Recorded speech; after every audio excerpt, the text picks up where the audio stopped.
ಸ್ವರ್ಗವೇ ನಾಚುವ ಹಾಗಿದೆ. ಇಲ್ಲಿ ಮೊಗ್ಗು ಅರಳಿದರೆ ಹೂವಿಗೆ 1000 ವರ್ಷವೇ.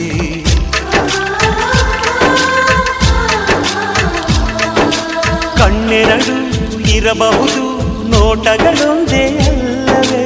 ರೂಪಗಳು ಎರಡೆರಡು, ಹೃದಯ ಒಂದೇ ಅಲ್ಲವೇ? ಈ ಜೀವನ ಸಂಜೀವಿನಿ, ಇದು ಅಣ್ಣನಾಶಯ, ನೀ ಹೇಳು ಶುಭಾಶಯ. ನಮ್ಮ ಮನೆಯಲ್ಲಿ ದಿನವೂ ಮಿರುಗೋ ಚೈತ್ರವೇ, ಬೆಳದಿಂಗಳ ಈ ಪ್ರೀತಿ ಕರಗಲು ಸಾಧ್ಯವೇ? ಹೆಜ್ಜೆನಿನ ಸವಿಗೂಡಿದು ಇಲ್ಲಿ ಪ್ರೀತಿಯ ಪರಮಾನ, ಪ್ರೀತಿಯ ಯಜಮಾನ. ನಮ್ಮ ಮನೆಯಲ್ಲಿ ದಿನವೂ ಮಿರುಗೋ ಚೈತ್ರವೇ, ಬೆಳದಿಂಗಳ ಈ ಪ್ರೀತಿ ಕರಗಲು ಸಾಧ್ಯವೇ?